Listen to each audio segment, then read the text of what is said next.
Hello, everyone, and welcome to today's Dynamics 365 Tech Talk.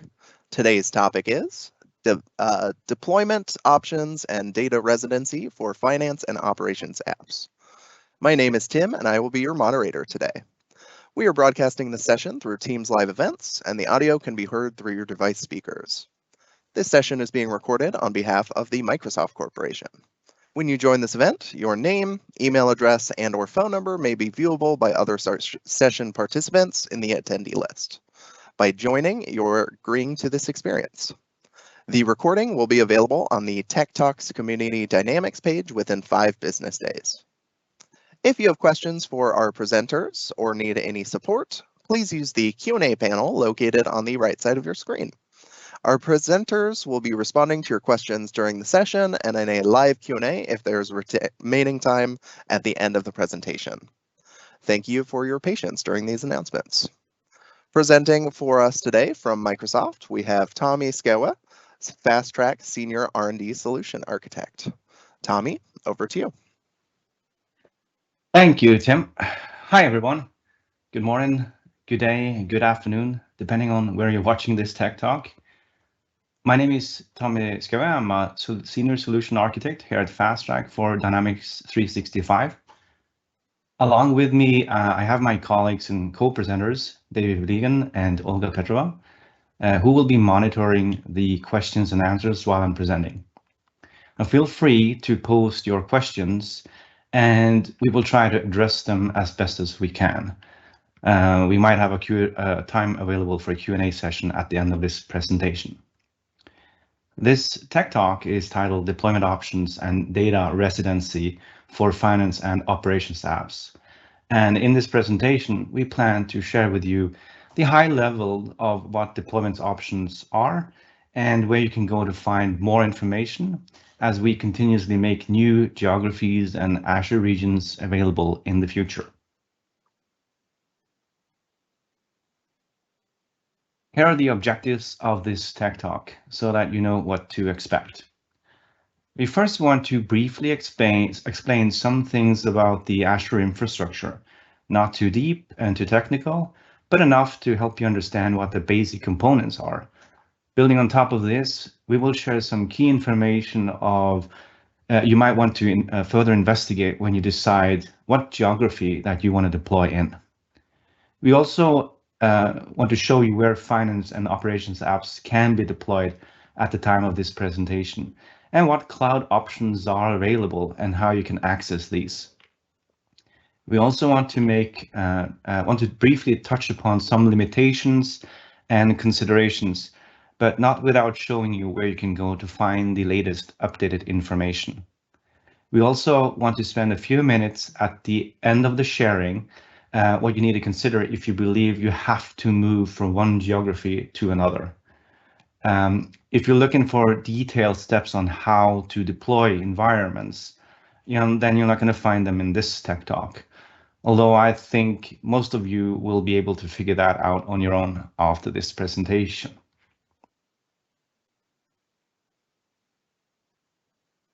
Before we get into the details, I just want to land one important and basic principle with you. Here at Microsoft, we take very strong measures to help protect data from unauthorized access. So the data that the customers are creating is secured from inappropriate use. It is the customer that owns the data, and it is the customer that controls where the data should be located. It is the customer that makes this decision. Microsoft is offering multiple services across the world, and in a long list of locations, the customer is at the end of the day in the driving seat and controls where they store their data.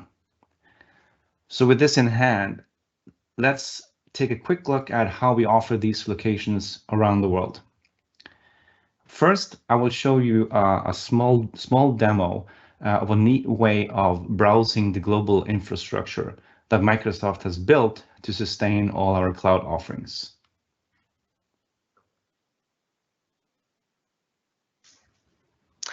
Okay, you should now be seeing a globe spinning around with some animations and some lines and dots and circles. This is the visualization of the Azure Global Infrastructure.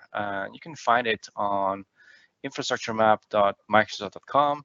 And I'll be just showing you this just to help you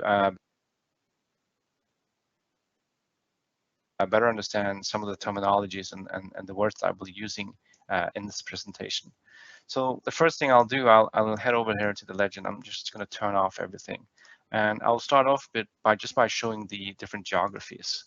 So turn that on, you'll see these white dots appear, and they all represent the different available geographies. So we have Africa, we have India, we have Australia. Yeah, and then if I turn on the regions, you'll see these light blue circles show up, and then you will actually see within each geography where the data, where the regions are. So in Japan, you have these two regions. If I go over to Europe and have a look at United Kingdom, you have UK West and UK South. If I go to Brazil, you have Brazil South here, and so on and so forth. And in this presentation, I will be talking about geographies, and you can think of them as you have different countries like this, and then within each geography, you'll have these various regions.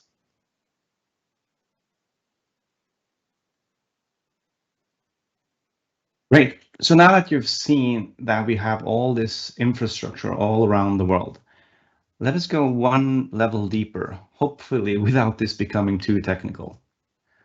Starting at the level of the Azure data centers, these are physical locations where the data center has its own independent networking, cooling, and power.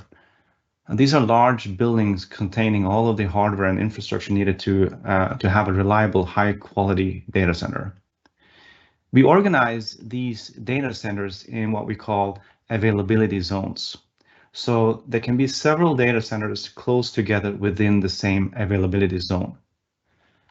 One more level up, we group several availability zones into what we call Azure region. A region will be a set of data centers all deployed within a latency-defined perimeter and connected through a dedicated region-low latency network.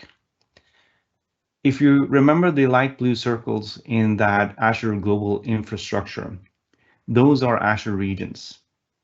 I didn't show it on the map, but in that same view, we also show regions that we have announced to come in the future. You also might remember the white dots on the map, which represents the geographies. Those are areas in the world that contains at least one Azure region. Geographies, they define discrete markets that preserve data residency and compliance boundaries. They allow customers with specific data residency and compliance needs to keep their data and applications close. Geographies are fault tolerant to withstand a complete region failure through their connection to Azure dedicated high capacity network infrastructure. So now you know the difference between the actual data centers, how they are organized into Azure availability zones, and how these form the Azure region. You also know how these Azure regions in turn form the data residency boundary we call geography, or geo for short. There are some other concepts I want to call out, which are good to know in relations to finance and operations apps. We utilize the region pairing to make our services reliable and protect against region-wide incidents. You can find the existing pairings on our docs, and you might also find that these region pairings are predefined and you cannot override them. We call this strategy cross-region or paired region. Having said that, finance and operations apps are considered regional service, meaning all the components and services run within a single region. In comparison to, for example, Azure DevOps or Azure Active Directory, those services are non-regional, meaning that these services will run typically across multiple regions, fully transparent to you as a user. One more final terminology that could be interesting to know is zonal service. Those are services that are ensured to run within an availability zone. This is something we completely manage to ensure the best available option for our product, as this provides even more stringent latency and performance. Put differently, we run finance and operations apps as zonal services to ensure the most optimal latency.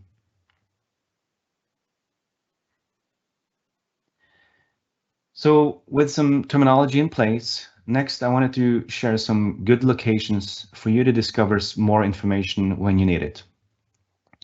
The first one I want to call out is this white paper that covers data residency and data protection in Azure.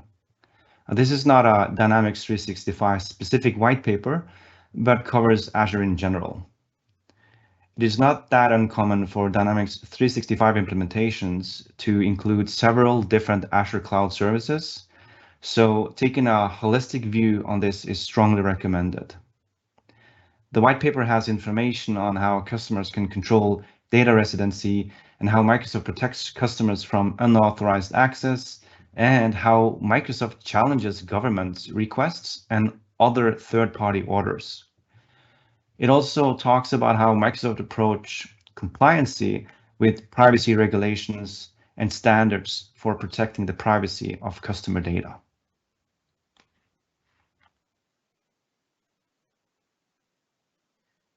The second white paper I want to call out is the one that covers what Microsoft does to ensure resiliency for the services that we provide. This one is called Azure Resiliency, Business Continuity and Disaster Recovery. It has information on what we do to maintain our strong service level agreement for uptime, and the measures we take to meet business requirements for recover time objectives and recovery point objectives, mean time to recover and mean time between failures. It is a really good document for customers planning to move their applications from on-premises to the cloud, and wants to understand how resilience is designed into an Azure well architecture framework.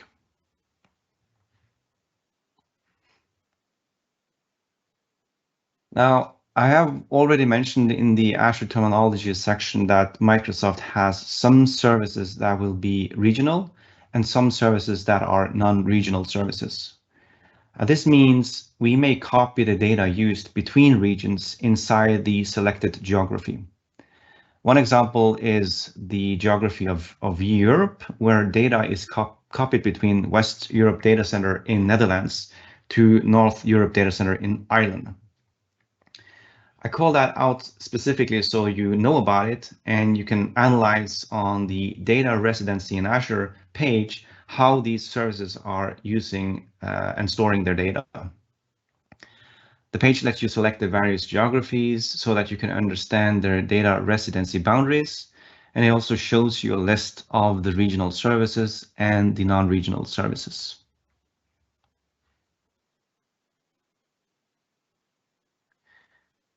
One more thing before we start looking at lifecycle services for finance and operations apps. As you begin analyzing and assessing what data you need to protect in the cloud, you might want to consider if the data can be grouped into different protection classification. And this is important so that you do not pick the same protection strategy for all the data, but design it in a way that makes sense and has the correct scope. If you select the same strict and stringent protection classification for all the data, you might not be able to best utilize the services, and this can easily become an unnecessary blocker for your deployments in the cloud. Think about that. You will have some data you can store for general purposes and still be within compliance with application regulations, applicable regulations. Then you might have some data that needs to have additional protection and additional level of security if it needs to be stored outside of these defined boundaries. And in some rare cases, there are very strict regulations on very specific kinds of data. I call them out here as sacred, but you can think of them as highly sensitive. and as data that simply cannot leave the geography boundaries, not even the backup of this data. Consider carefully where you can safely deploy services and have the data stored while being compliant. And if needed, can any of that data that needs any special consideration be deployed differently and accessed differently?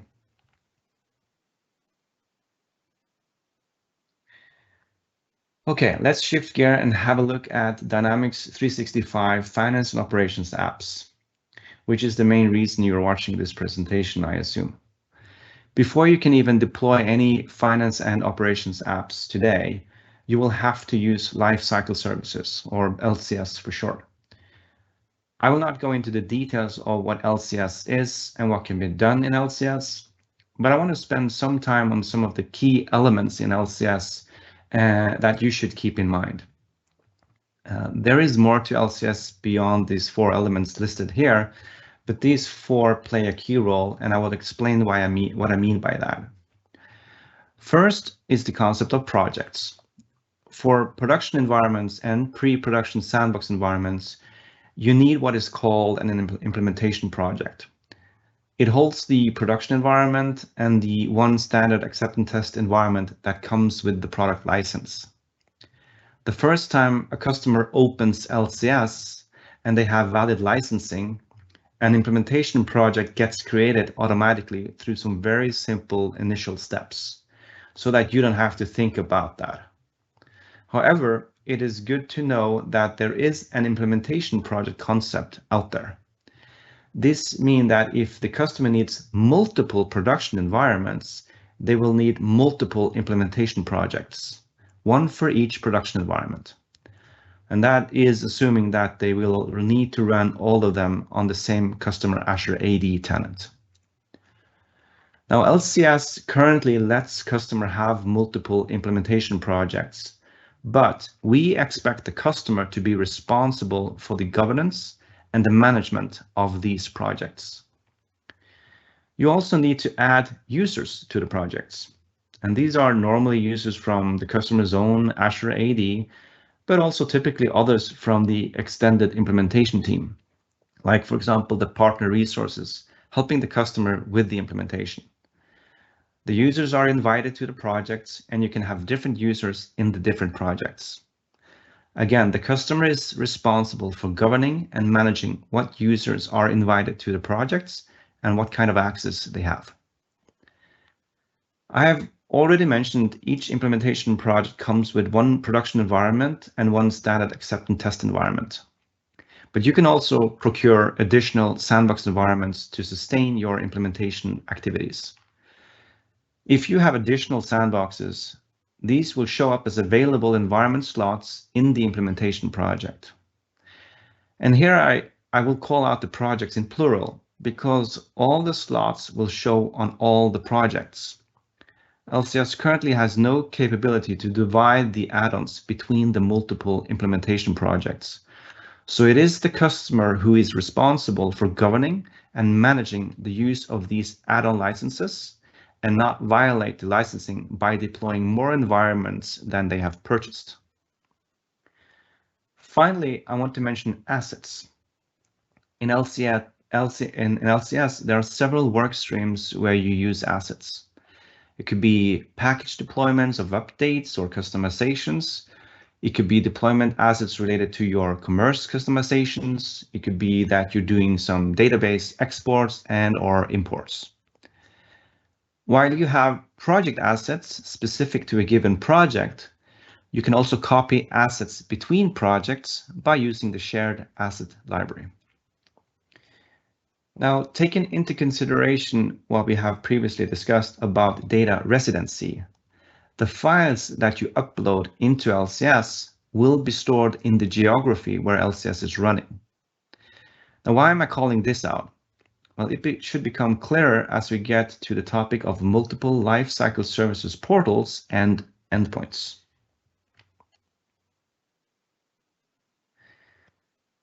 So what do we mean by lifecycle services portals and endpoints? Well, if you have been using LCS, you most likely navigated to lcs.dynamics.com and you operated on the projects from there. You could deploy environments and place them in many different geographies like United States, United Kingdom, India, Japan, Australia, and so on.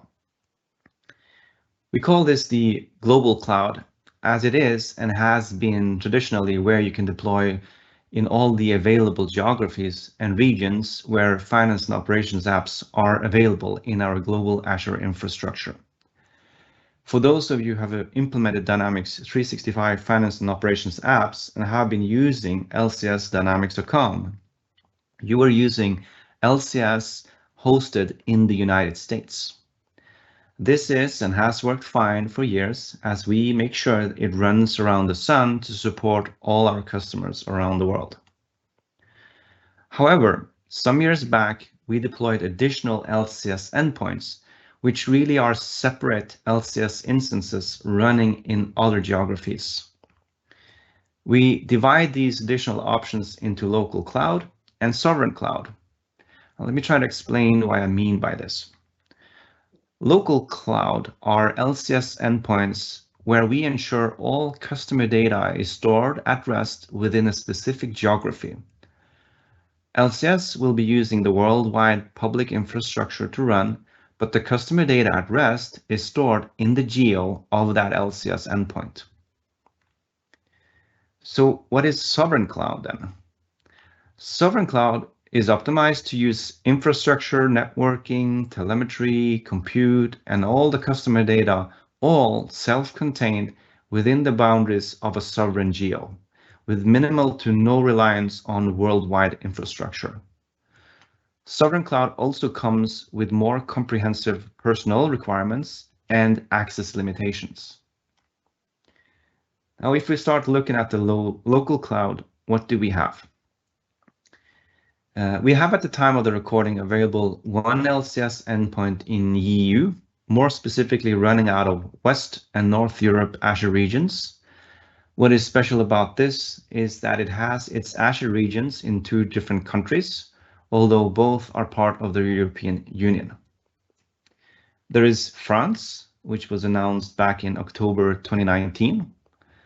Then there is United Arab Emirates, or UAE, and South Africa, which was made available a little bit later. There is Switzerland, which was made available not that long ago.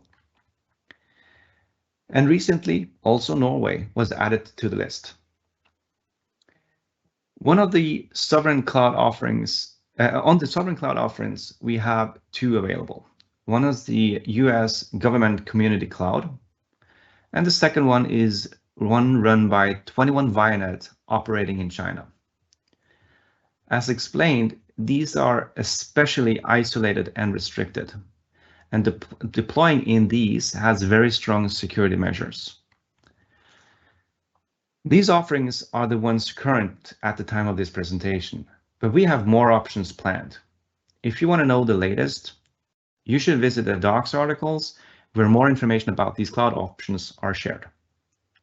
The link is on the slide, and we are constantly updating the docs articles to provide updated and accurate information. Okay, so let's have a look at the map to see where these are located. So I took the Azure Global Infrastructure map and shifted it into a 2-dimensional mode. I kept the Azure regions on the map that I wanted to bring into the presentation. You'll also see that I colorized them a bit to separate them slightly. You see a mix of white and gray dots. These are Azure regions that either was available in the past or has been planned. Let's just disregard them for now. The light blue dots are the usual regions where you can deploy finance and operation apps environments. You see regions in Americas, North and South. You have EMEA covering Europe and UK. There is India, and further east we have Asia Pacific, Japan, and Australia. Now, these are Azure regions available when you deploy Microsoft Managed Sandbox and production environments when using the global LCS endpoint. You might have noticed in Europe, I've colored West and North Europe differently. This is because these 2 Azure regions are available in both the global LCS endpoint and the EU LCS endpoint. Historically, the EU LCS endpoint was not available, but we have several customers today with their environments deployed in these Azure regions. Although they manage their implementation projects still in the global LCS endpoint. What about the yellow dots? Now these are showing some of the local LCS endpoints, like mentioned in the previous slide. So you see France, UAE, South Africa, Switzerland, and Norway. I also included some green dots in the region of China, which are the ones managed by 21 Vinet for the sovereign cloud in China.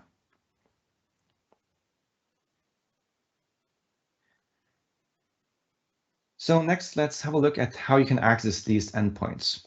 The first one is the one that most customers are using today, which is the global LCS endpoint. Although customers can deploy in multiple different Azure regions from this endpoint, the endpoint is running out of Azure regions in the United States. This global LCS endpoint will let you deploy it in EU Azure regions like North and West Europe. But to have all the LCS data stored in EU, you would have to use the EU LCS endpoint.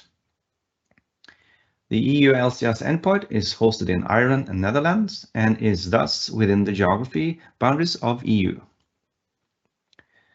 Then we have the LCS endpoint in France. We have the LCS endpoint in United Arab Emirates, and we have the one in South Africa. And then we have the one in my own backyard, Norway. We also have the sovereign cloud option in China, again, hosted and managed through 21 Vinet. And then finally, we have the government commercial cloud in discrete Azure regions in United States. You notice that each of them have their own URL, and behind each URL, there is, again, its own instance of LCS, like explained, with the customer data residing at rest within each of the geo boundaries. Let me call out something important. Even though these endpoints are there, we have additional endpoints planned, and we might slowly introduce them through something we call allow listing. What this means is that we might prevent you from creating implementation projects or accessing them on a LCS endpoint. If you need to deploy on an LCS endpoint that is behind this kind of restriction, you will have to reach out to Microsoft support and verify that you can be allowed access. And this access will be per Azure AD tenant. And this restriction might also then prevent partner resources from accessing if they are trying to open that LCS endpoint using their own Azure AD user from their own partner tenant. Now, it's not just the URL for the LCS endpoint itself, but this is important also for the other URLs. Just for comparison with customer engagement and Dataverse environments, these will also have some differences in the endpoint URL depending on deployment geography. You might have noticed in the Dataverse environment URL, there is CRM and a number. So for example, CRM3 is Canada, CRM4 is Europe, CRM6 is Australia, and so on. The complete list of these Dataverse URLs is not in scope for this presentation, but you'll notice that the finance and operation apps environments will have similar properties. It is a good design practice to separate these things into appropriate subdomains to better organize the network trafficking. Here I'm showing the typical pattern you will see, as there are a long list of endpoint URLs in the Dynamics 365 Finance and Operations Apps realm. For global and local LCS endpoints, the main part will remain dynamics.com, but for the local endpoints, you will find the extra subdomain. For sovereign cloud, the main part of the URL is different, as you can see. As an example, for France, you can see the FR part of the URL for both production environment and the sandbox.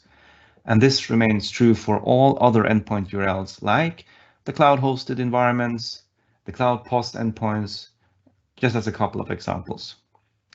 Like shown in the presentation, production environment deployed in Norway will have the form of the unique environment name .operation.no.dynamics.com, and the sandbox deployed in EU will have the environment name .sandbox.operations.eu.dynamics.com.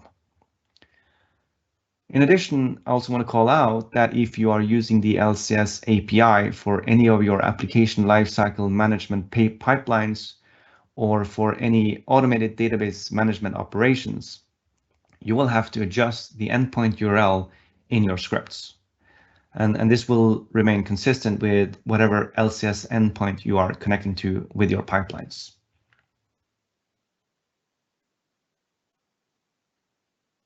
Okay, so now with all of the information shared so far, how can you use all of this to your benefit?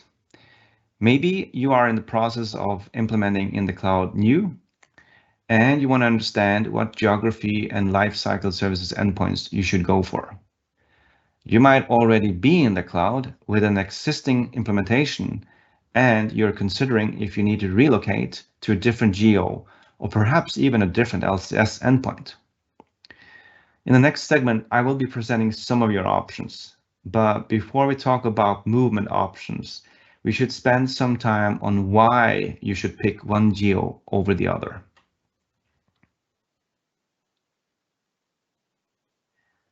You might think the first thing to consider is purely technical. This is, after all, software running in the cloud, so the answer surely must be about the architectural limitations and concerns. Actually, in fact, the first pivot for selecting geography needs to be the compliance considerations. The industries are meeting new and challenging requirements as they relate to data residency and security compliance. And it is the customer's responsibility to ensure that they take these into account and make valid choices for where they store their data. What you need to investigate is whether your data is under any regulatory requirements imposed within your region and geography. It could be local to your country or to the collection of countries and regions near your place of operation. In fact, you might have a global spanning company operating in more than a single region and be subject to several different regional regulatory requirements. Some requirements concern special kinds of industries, like in the financial or insurance industry, or in the weapons manufacturing industry, or in healthcare, just as some examples. While these are more common, there are also some few customers who also need to consider requirements that force them to select sovereign cloud options. As previously mentioned, sovereign cloud has its own more comprehensive personal requirements and access limitations. For example, having dedicated monitored escort services for anyone who needs to access any service or data while supporting the customer. Microsoft provides different compliance offerings to meet regulatory requirements. We would recommend that you visit our Trust Center, and from there you will find various documents discussing the standards and the compliance offers which Microsoft has. In some cases, Microsoft Marketing also assists in pointing customers to the information we have available there. From Fast Track, we would normally do the same and guide you to the Trust Center. After considering the compliance requirements, you can pivot into the next level of the investigation. I call this the platform and product capabilities. In here, you need to consider the fact that between the deployment options, there is not a fully 100% parity in terms of what is available of features and capabilities. Although we aim to ensure that the capabilities added lands across our global infrastructure, there normally are some capabilities that are not available everywhere for various reasons. As we innovate on the platform and on our products, we sometimes launch capabilities that gets deployed in some areas before others. Those of you with implementation experience within the last couple of years know that we have several services and add-ins to the finance and operation apps, which are meant to improve and enhance the product. If you are unsure if a specific capability is available in a specific geography or through a specific deployment option, you can visit the availability reports and visit our public-facing documentation. If you, for whatever reason, believe that this material is not timely accurate, which would be us really not making sure it's up to date, then you can reach out to Microsoft support and ask if the capability you are looking for is available, as you're really not seeing it mentioned in our documentation. For newly launched and announced geographies, this can particularly be the case. So ensure you investigate this carefully before simply assuming that there's going to be complete and full parity on the platform and the product everywhere. You can also work with your fast-track solution architect if you are engaged with us on your implementation project. And we can connect you with the product group to understand if the public-facing material is updated. The next thing in the list is regional implementations. As we launch new geos, some of them might have differences in how we offer business continuity and disaster recovery. And here I would refer back to the Azure Resilience white paper presented earlier for more details on how we secure uptime and availability within the Azure regions. There is also the question of capacity. If you are one of our customers implementing Dynamics 365 for commerce and want to deploy the cloud scaling unit, we have today shared some considerations on docs for what regions there is limited capacity. Well, this is just an example of how availability constraints can be regional. Thirdly, if you are taking dependencies on roadmap features, these might be constrained by what geography you're aiming for. On the other hand, the roadmap could inform you about capabilities we are making available in geos where they are currently not available today. On the availability reports, we try to project upcoming changes. I will still add a word of warning here, and that is to be cautious about those plans. They might be impacted by unforeseen events, and the announced roadmap events might have to be replanned. We typically recommend having a plan for that in case the roadmap does not pan out as expected. Finally, there is the LCS itself, having differences in features. You will want to take this into consideration as it might add some additional extra steps and work in your end. There are, for example, globally shared assets which currently only are available in the global LCS endpoint and not in the local LCS endpoint. Now, if you need these project assets in your workstream, you will have to manually download them from global LCS and upload them to the local LCS in any respective projects. There is also not the same availability of the published business process libraries across the LCS endpoints. Also, on-premises deployments from LCS is not supported. And these are just some examples of things that behave differently on these LCS endpoints. And going forward, we plan to publish a more comprehensive list of what is available where.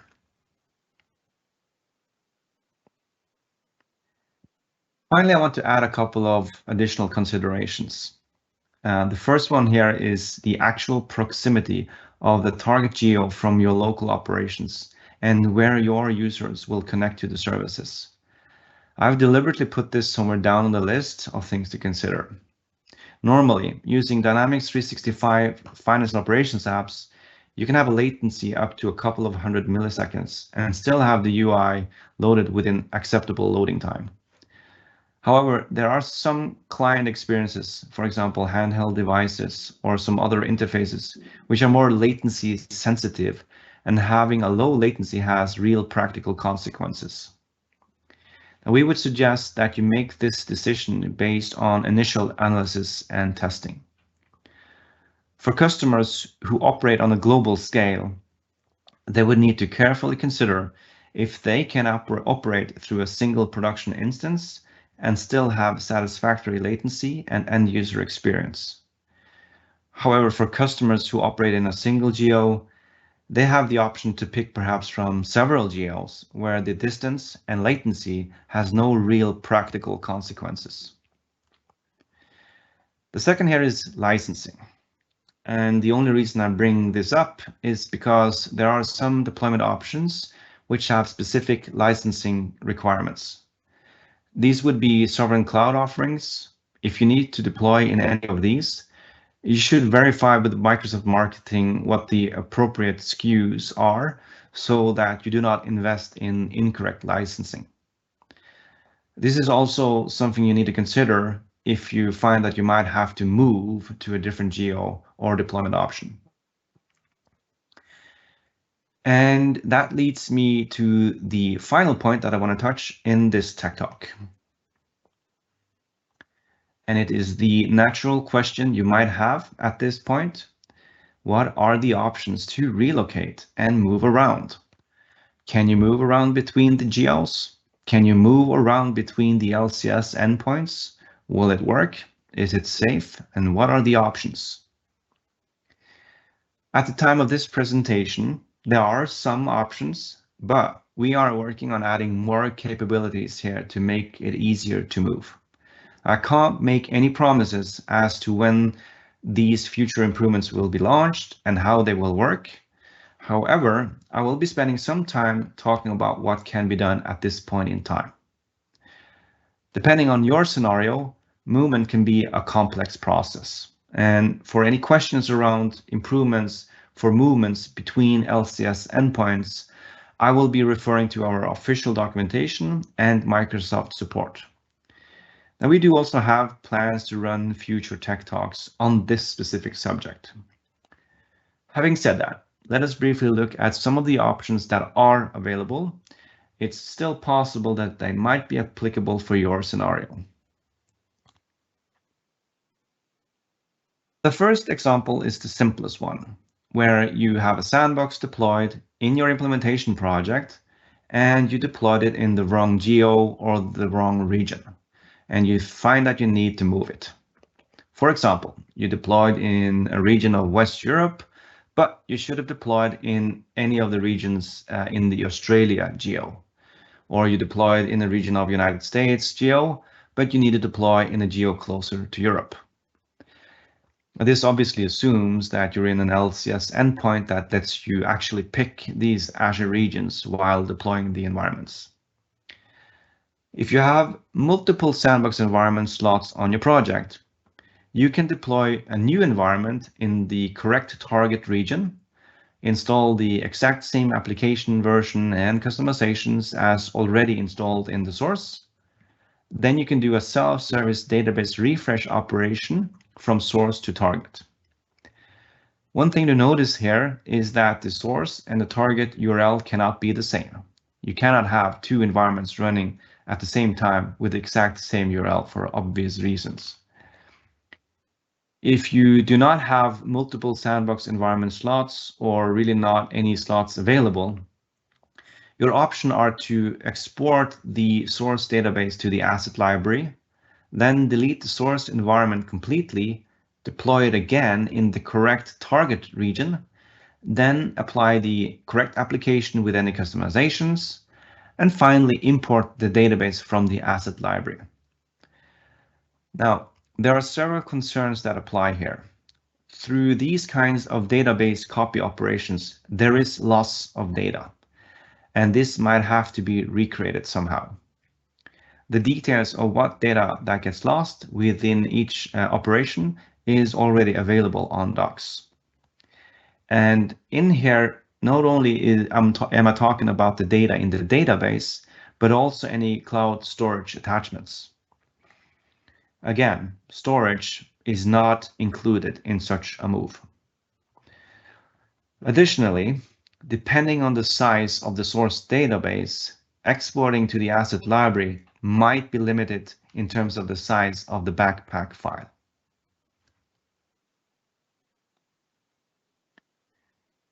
What about moving production environments?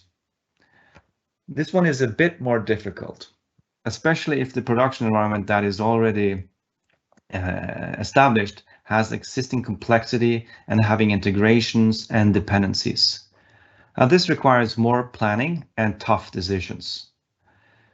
We call it out on docs that we can help move an existing production environment through Microsoft support, but it is a rare scenario. The entire process is not fully automated and requires involvement by support engineers. Here we do have the option here to copy over the cloud storage attachments as part of the process. In any case, the expectation here is that you've already moved pre-production sandboxes to the target region and you've done end-to-end testing in the target region to ensure that you will not be blocked by anything after moving production. You also need a plan for a cutover, and you should plan this with Microsoft support well ahead of time. If you file a support request late on a Friday afternoon, expecting a move to happen that exact same weekend, we are not going to be able to quickly turn around and make that happen. Instead, you should have a good and clear plan of all of the steps, who does what and when.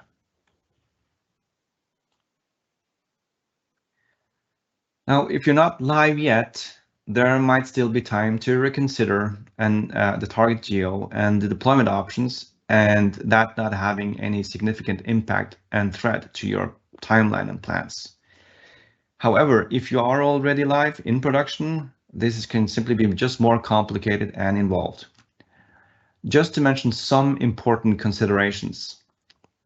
You obviously have the risk of data which might have to be recreated.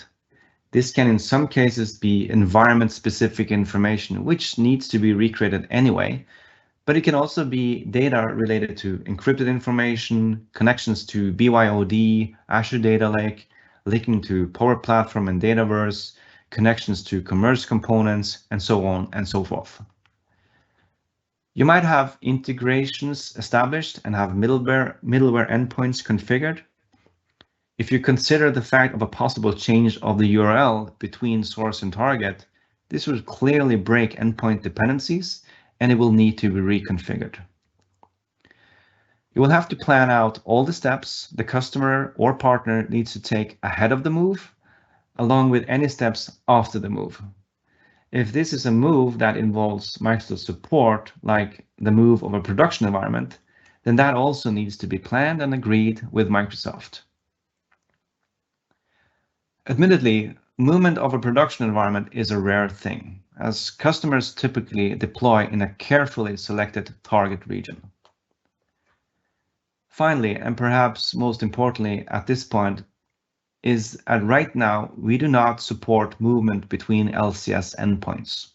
So if you need to move between cloud options like global to local or sovereign cloud or vice versa, there is no current support for this. Now we acknowledge there are customers who are already looking towards moving from global LCS to local LCS, and we are working on making this better in the future and enabling this. If you're already now in an urgent need to move your existing production environment to a different LCS endpoint, you will have to reach out to Microsoft support to understand the timeline. And with that, I will end the presentation with some final callouts of links to resources that are related to this topic. I have added some contextual links to each of the slides so that when we publish this on our community side, you can download the presentation and find the relevant links and content. So this is a good time to look at any of the questions from the audience to see if there's anyone that we want to include in the presentation.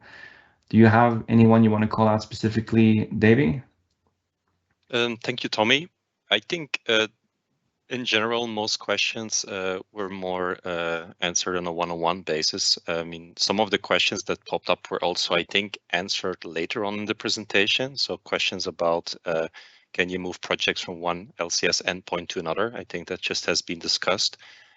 Also questions regarding when you should go to choose for multiple production environments versus a single one.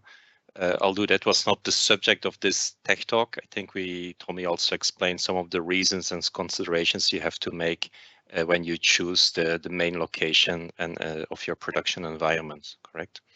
And then there were also questions related to LCS residency, LCS endpoint, as it has an effect on geography or locations of the actual deployment, which I think also has been explained in this tech talk. So it is important. It's not that from each LCS endpoint today you can deploy to each geography, and for some of it you will never will because of the difference between global, local, and sovereign cloud, which also has been explained in this tech talk.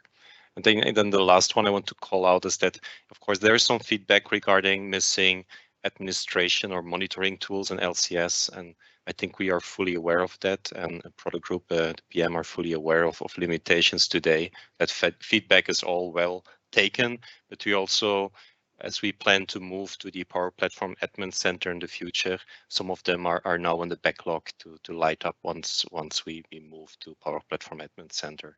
So I think that's a summary of the questions that I wanted to call out, Tommy. Perfect. Thanks, David. Well, I just then want to finally plug the implementation guide. If you haven't already checked it out, I could draw your attention to the environment strategy guide in chapter 9, and in chapter 12 we talk about security, and some of the topics in this presentation are also in there. It's about data residency and the considerations around those. And yeah, if there's nothing else, I just want to thank everybody for attending the tech talk, and I wish you a wonderful day ahead. And I'm going to hand back over to you, Tim, for closing the presentation. Thank you, Tommy. I've posted a link to a short survey in the Q&A panel. We'd love to hear your feedback on today's session and to hear what you'd like to see in future events. Thank you for your participation. As a reminder, the recording of today's session will be available on the Tech Talks Community Dynamics page within 5 business days. I'd like to extend a big thank you to our presenter and to our Q&A admins and to our audience for joining us today. Have a great rest of the day ahead.